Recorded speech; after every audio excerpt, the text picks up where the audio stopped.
pa ang bagong hugasan. Pakibilis. Tinangon ka doon, Victoria. Ang daan dito, ito ay isang tama-tama. Ano ba yan? Wala man ang maayos na lawa rito. Madali lang ay sinusundan. Iwan ko bakit bakit. Kumukay lamang ng isang unit na kanal.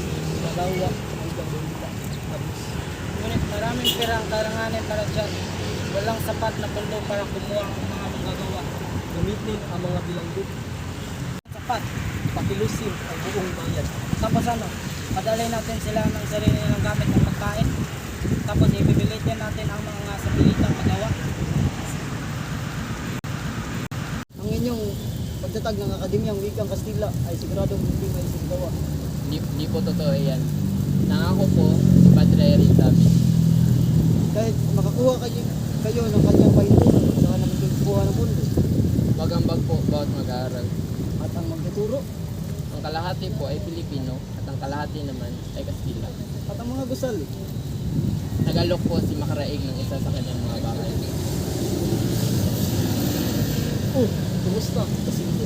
Sino yung kasama mo? Ayos naman po. Siya po si Isagani. Isang kamag-aral. Kumusta naman? Bakit? Ano po ang iyong sabihin? Hindi.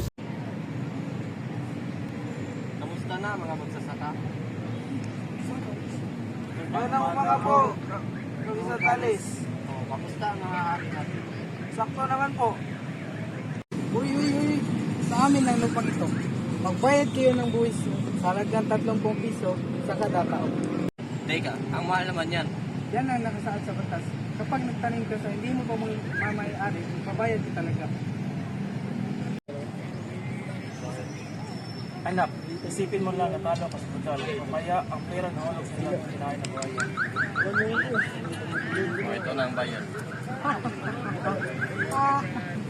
Na yung ani ah. Oo nga eh. Nakakatuwa. Dito na nga palang bayan. Yan ang gusto ko, nagbabayad. Teka, kulang ito ah. Ha? Di ba 30 piso? Lumaki na, 50 piso na. Ha? Anak, isipin mo lang na lumalaki ang buhaya. Okay, sige na nga. Para wala ng gulo.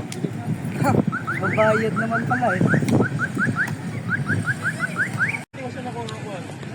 Kabisang Talis, nasaan ang yung bayad ng buwis mo sa 200 piso? 200 piso? Sobra naman yata yan. Hindi ako magbabayad. Sino ang tinatakot mo? Kapag hindi ka magbabayad, kukunin kayong ari-arian nyo. Gawin nyo lahat ng gusto nyo. Ngunit hindi ko bibigyan ang pinaghirapan ko. Tata Selo. Bakit ako? Tom, si tatay ko. Ano nangyari kay Talis? Nilakit po siya at tumili po sila ng 500 piso pantubo. Ano? Anong gagawin natin? Naubos ang ating pera sa kaso. Alam ko po, nagaganta ko na lang ang mga alahas ko. Katigil ako. Mga bibili ng alahas! Pasok! Hello, ikaw ba yung magbibenta ng mga alahas? Opo, ako nga po. Ito na ang mga alahas ko. Sige, bibili namin ang alahas mo sa halagang 100 piso. 100? Pwede niyo pa bang taasan? Kailangan po talaga namin ng pera.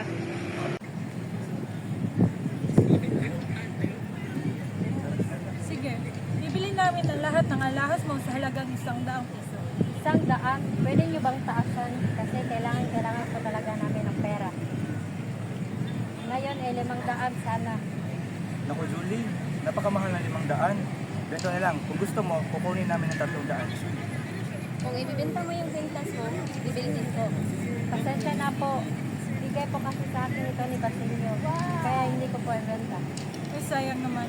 Kung hindi ako nagkakamali, kay Maria Clara yan dati, di ba? Tama po kayo. O siya, mauna na kami. Ito ang bayad. Oh. Maraming salamat po. Sige, paalam.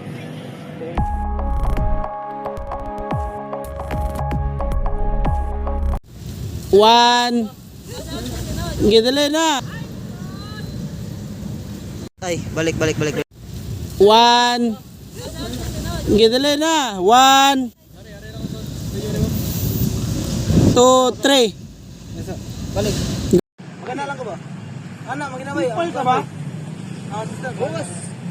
Busi. Sa amin ang lupang yan. Patayin ka. Bayad kayo ng buwis. Bayad kayo ng buwis. 30 piso kada taon. Anak, galing.